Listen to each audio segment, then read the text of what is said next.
everyone. Today we are going to talk about finishing your quilt using the quilting and binding method. Alright, so to get started, we're going to need a few supplies, including a backing and a batting that are both larger than our quilt top. A good 2 to 3 inches all the way around is a good place to start. You'll also need your quilt top finished, some coordinating thread, some binding fabric, and a walking foot, which is optional but so helpful. Okay, so for our first step, we're going to take our backing. We're going to find a flat, large space to be able to lay it out. We're going to smooth out wrinkles as best we can, iron it beforehand if needed. Carpet does better than tile, I found, but tile area is what I had that was available. But you just want to get it as flat as possible. Next, we're going to take our basting spray. I found mine at Hobby Lobby. Shake it up real good and just give it a quick spray. Then I'm taking the batting, and you're going to see me laying it very, very carefully, starting at one edge, smoothing it out as needed. It is sticky, but smooth out what you can. Basting spray is great because you can pick it up, reposition, and it's still going to be really good and sticky. So I'm just taking it slow. I'm spreading it out, smoothing it as I go. I kind of have it rolled or folded, and that way I can just unroll it a little bit at a time so that I can make sure it's flat as I go. Now my batting was just big enough for my quilt top. I did not follow my own rule of giving 2 to 3 extra inches on those sides. So you will see me tugging and pulling just a little just to make sure that batting is going to handle my quilt top on top of it in just a moment. All right, so we're just getting that smoothed out, doing the best we can. Doesn't have to be perfect. Does not have to be perfect. All right. Going in with the basting spray again, giving just a light coat all over. Trying not to get too much on the floors. All right, now I have my quilt top. So the quilt top, I am laying at the top. I did check my backing, which is directional, and made sure that I am applying my quilt the right way so that the top is starting on the top of the backing. Now I'm doing the same thing. I have it rolled up, smoothing it out as I go, getting that completely done. Now once that is on there, it is pretty well stuck. You can tell here, you can kind of jiggle it around. It's going to be stuck. It's not going anywhere. And this saves us from having to put in a bunch of pins. On the back, you're going to tell it's not perfect. This would be better if I had done it on carpet. All right, now we're ready to start quilting. You can see the arrow. This is where we're going to start quilting first. We're going to go from top to bottom, and I'm starting with the middle seam, following that, and then I will move over to the right and do a row, then move to the left of that center and do a row, and keep going back and forth until I have done all of my up and down rows. All right, you can see here I have my walking foot. I've started at the top of the quilt, between 2 blocks, right on the edge of that border. And I'm just going to start by doing what we call stitching in the ditch. So what I'm doing is I'm just going to follow that seam all the way down, staying as close to in the middle of that seam as I possibly can. And I'm just going to continue on down the quilt. All right, let's speed it up a little. There we go. And I keep going back and forth, one side of the quilt to the other, until I get all of these up and down rows quilted. I'm doing little back stitches at the beginning and end as well, just to keep those stitches in place. All right.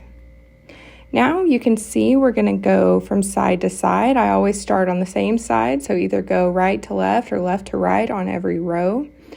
Once again, we're going to start in the middle, and then we'll move up a row, stitch across it, move down, below that middle row, up, down, until we have covered all of our rows all the way across the quilt. This is going to follow that grid pattern of those squares and give us nice spacing for the quilting on this baby quilt. All right, and same thing again. I'm just going to speed up showing you how I go across the quilt now. Stitching in the ditch all the way. Oops, ran out of bobbin. Here's your friendly reminder. Have a couple extra already filled. I did not. All right, we're just going to keep sewing across and across our quilt, starting at the same side, moving across. I actually sewed right to left on this quilt. It's just the way I had it turned. It was easy. Just follow those seams. All right, last one here. We are going to sew all the way around that border, closing everything in. So pick anywhere to start on that border, and you're just going to follow it all the way around. All right, you can see here I've sped it up, but I am stitching in the ditch all the way around the quilt, right between the quilt top and that border. I am clipping threads as I come across them from when I quilted my grid lines earlier. Now I'll just finish that up, give a back stitch. Now on the back of the quilt, you can see here, it is not perfect. I'm just going through and clipping those threads on the back side of the quilt. And you'll just see here as I move through that there are some wrinkles, there are some bumps. Every line may not be straight, but it does not have to be perfect. That's a common misconception about finishing quilts, is that I have to finish it perfectly to do it justice. No, that is not the case. A finished quilt that can be loved is worth so much more than an unfinished quilt that's hiding in a cabinet somewhere because you don't feel like you can do it justice to finish it. I love this mushroom print. It's so fun. I promise it's actually right side up if I were to flip the quilt the correct way.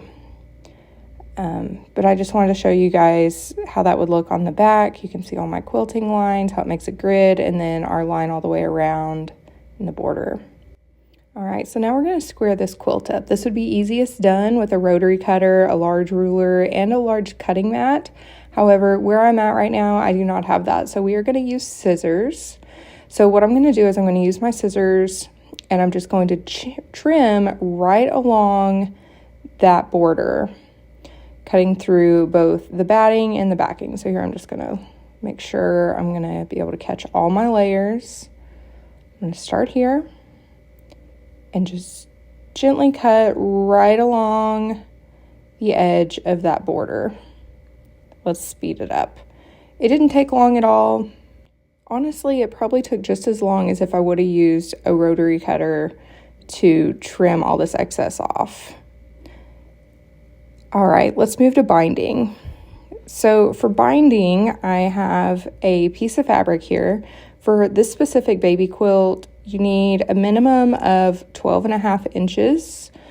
Mine is about 13 inches across. I bought the perfect amount of fabric to do the border, part of the backing, and the binding. So what I've done, I've just folded it over just an extra time, just like it came off the bolt. And I'm going to measure out 2.5 inches for my binding. So for this quilt specifically, I need 5 2.5-inch strips that are with the fabric. So selvage to selvage, it's going to be a 2.5-inch strip, and I'm going to cut 5 of those. You're going to see me here. And oops, got to trim that. Now it's separate. All right, and I'll come in again, cut my next 2.5-inch strip. And we're just going to continue doing that all the way down our fabric till we have 5 strips total. And here I am just laying out my 5 strips just to show you I got all of them cut. They're all the same width, 2.5 inches, and they're ready to be prepared for binding. So now the job is to get all these strips into one really long strip. And the way we're going to do this, we're going to take our first strip, we're going to open it up, and we're going to find an end with that selvage, okay? And we're going to lay it down in front of us. The tail of that strip hanging to the left. I'm just putting something on it to weigh it down so it doesn't slip off of my table. Now we'll grab our second strip. Once again, oops, trying to run away. We're going to grab our second strip, selvage, and this one will go face down right on top of that first strip, making that 90-degree angle there. Now the best way to do this, make sure that selvage is hanging off the top and out of the side there. And now we're going to pin that in place. I like to use 2 pins, one across the top here and one across the bottom over here. And you're going to notice why I put them in those specific spots, because we're going to sew on that diagonal. I like to use a ruler and a pin. If you're confident in a straight line, go for it. This is not always necessary. I don't always do this, but it is helpful to get that straight line that we can sew straight down. Keeps everything nice and good. So then I will take the strip that was on top and I'll come up and flip it over to right side up, and as I do that, now that strip is going to be the one that's hanging off to my left. That other selvage is now the end that you see there, and I'll grab my third strip, finding that selvage end, placing it face down right on top to make that right angle again. And we just keep repeating these steps. So I pin in those same 2 spots, I grab my ruler, I grab my pin, just to make it easier on myself, and just draw that line from corner to corner there to guide my sewing. So once I do that for all of my joints in my binding, I'm going to take it and I'm just going to stitch right down that line. No need to do back stitches or anything unless you just want to. And here we go. Stitching right down that line. Those pins should be far enough away. You can just leave them in place for now. And I like to just do one after another. So as soon as I sew that one, I'll just grab the next one. Go ahead and place it up under my foot and stitch straight down the next line. And I just continue on until they're all done. Here I am on my last one. I have 5 strips, so this would be my 4th joint that I'm sewing together in my binding. And I clip them apart and remove those pins. Now I just take some scissors here. You can use rotary cutter again if you prefer. But I'm just going to eyeball about 1/4 of an inch to trim that seam down. Get rid of that excess fabric there in that corner. And then I like to clip those ears off as well there. Once again, just continuing down. I grab my next one, I go up a little, get that extra off, giving myself about 1/4 inch seam, and then trim it again. Now, once you've done that, you can see here, it joins very well. That 45-degree angle on that join is beautiful. It almost looks seamless. So now I'm going to iron. Once it's ironed and it's flat, we're going to take that fabric and we're going to fold it in half to create our binding, and we're going to iron down the entire length. Here you can see I've ironed it.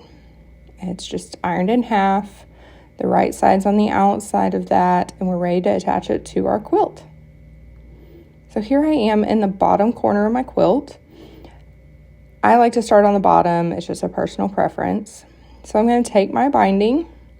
I'm going to find an end, and I'm going to leave about a 6-inch, 8-inch tail, and then I'm going to attach it onto the edge of my quilt. I'm going to line up those raw edges, and I'm going to secure that with a pin just so I know my starting point and to hold it in place while I maneuver it onto my machine. All right, I have my walking foot again, lifesaver for this step especially. I also have my needle pushed as far to the right as possible, giving me almost a 1/4 inch seam. It's a little bit larger than a 1/4 inch seam, which is perfectly fine. All right, so I'm starting at that pin. I've made sure to leave that tail hanging off, which is very important in a future step. And now I'm just going to start sewing. Going straight along the edge of this quilt, giving myself just a little bit over a 1/4 inch seam allowance. And once again, it's very important to be doing this on the back of the quilt. I'll show you why here in a little bit. Now I'm approaching my first corner, and there is something special we have to do at corners. So I'm going to sew until I'm a 1/4 inch away from the edge. You can see the edge of my quilt's about a 1/4 inch underneath there. I'm going to turn my quilt with my needle down. Now I'm going to use the wheel on my machine to pull that needle up, and I'm going to pull the binding up, making that 45-degree angle. You can see those edges over here on the right are going to line up. There you go. That's going to be lined up there. And then I'm going to fold it straight down. This is a little tricky, but I want to line up that top edge as well. And you can see here how that's kind of going to fold in that corner. That's going to give us a nice clean corner on the front. So now I'm just going to use my seam allowance I was using, starting a little bit on the fabric and just continuing down that side. All right, so now we're coming up to another corner. You can see here, I'm just going to sew all the way until I'm 1/4 inch away from the edge, right about there. And I'm going to leave my needle in the down position so it helps me turn more easily. Then I'll use the wheel on my machine, raise that needle. I have a little difficulty pulling it there. I didn't raise my needle all the way.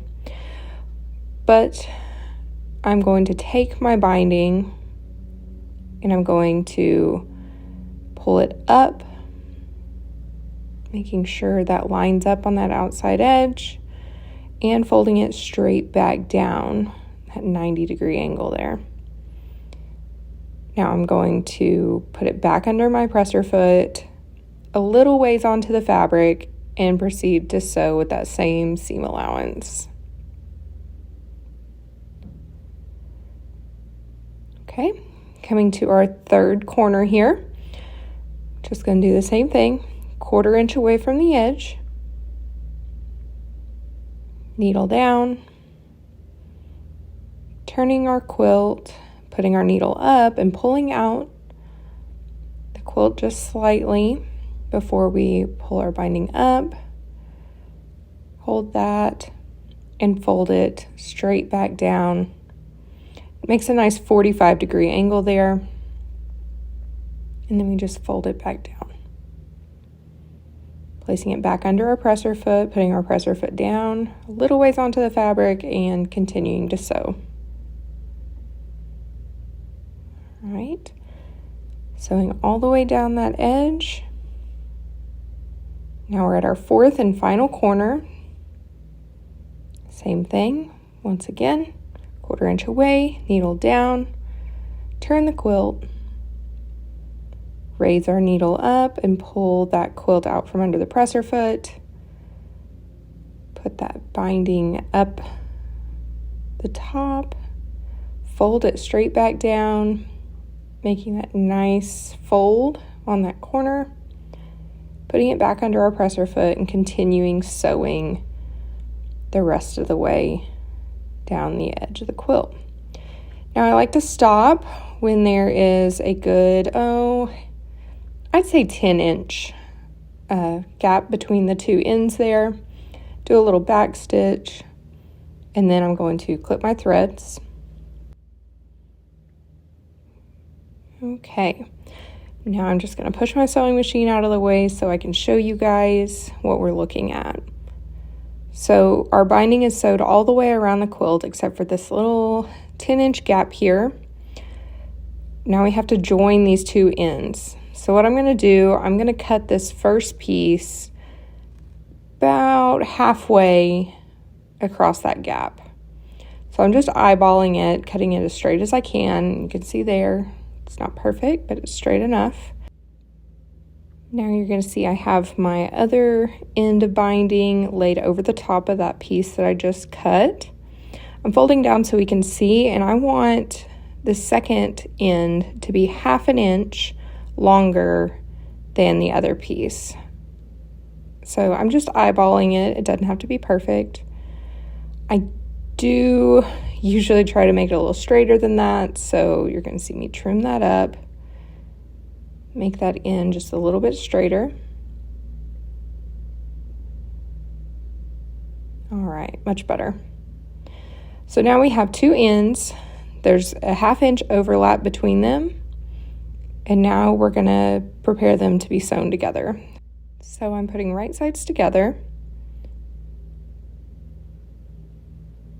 line them up as best as I can, and then I'm going to take some pins, put about 3 pins in there, and this can be kind of tricky. If you need to leave a larger gap to make it easier, that's always okay. They're still going to be overlapped a 1/2 inch. So I'm going to place 3 pins right along this edge because we're going to sew and attach these 2 binding pieces together.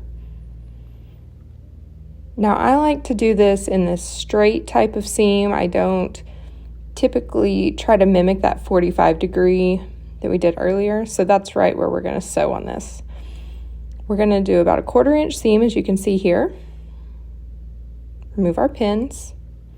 Now when we pull it and the fabric folds, there we go. It's ready to be sewn down. So I just try and work that seam in the middle, flatten it out, and we're just going to sew in right where we had left that opening. Okay, using the same seam allowance as before.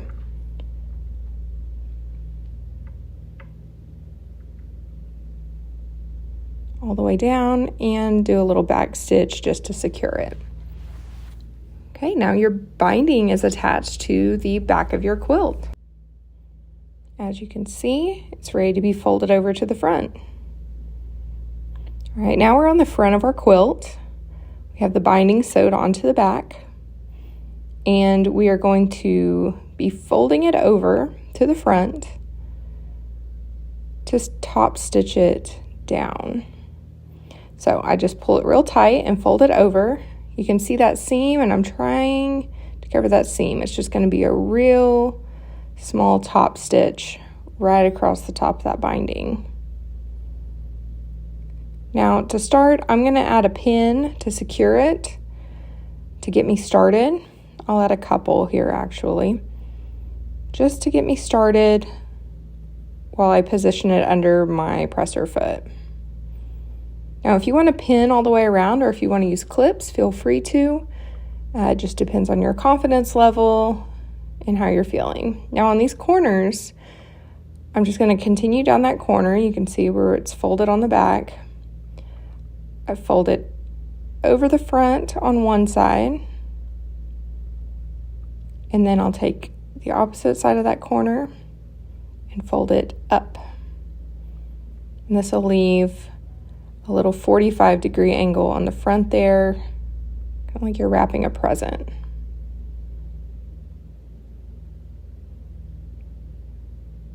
All right, I'm going to take one more pin and just secure that corner, my first corner, so it'll be ready when I come to it.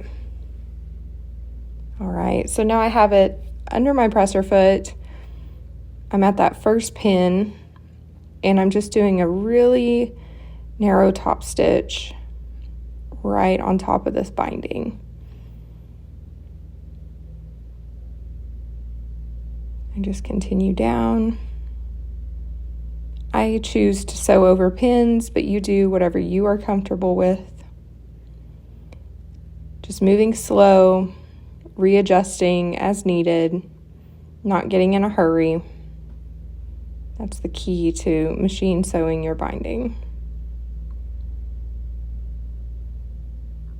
Get real close there, and I am getting just close enough to get my needle right on top of where that fabric is folded. Once I catch that other piece of fabric there in the corner, I am going to leave my needle down and turn the quilt. Folding over the next part, lowering my presser foot, and continuing on down the next side, all the way until I get to the other end, to the next corner. And I ran out of bobbin again.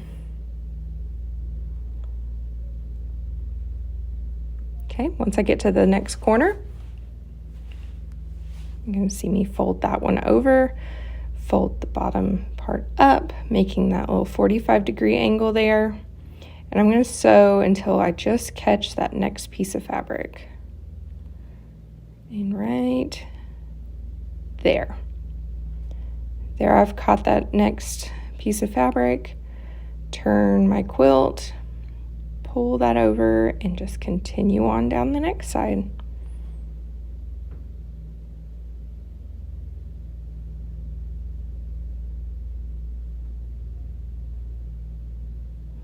All right, here's one more corner to look at. Folding over, folding up, holding very carefully just in place. You can use a pin if you'd like to, going until I just catch the edge of that binding, turn, and I'm ready to go again. Now, if you talk to others, they may choose to hand sew their binding on. Typically, even if it is hand sewn binding, they will still do that first step and attach it by machine. If you choose to do hand sewn binding, I would sew it onto the front and then hand stitch it on the back. Here's our third corner. I'm just showing you one more time how I fold it over, fold it up, stitch right onto that binding where it meets. Right there. Needle down, turn, and continue on. This is one continuous seam all the way around the quilt this time. Just securing that binding down.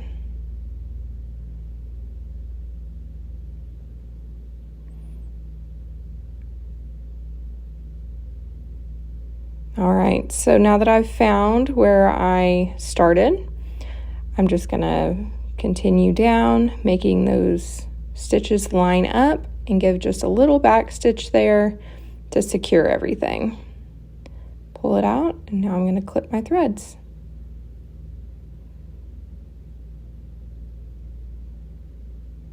And that is it. All right, we have binding. You can say the quilt is officially done now, ready for its new home, if it's a gift or just for you to cherish forever. Here's some close-up pictures and videos of some of my favorite parts. Here's a picture of the backing. Okay, love that mushroom fabric, binding, the little feet. Thank you guys for watching. We'll see you again soon.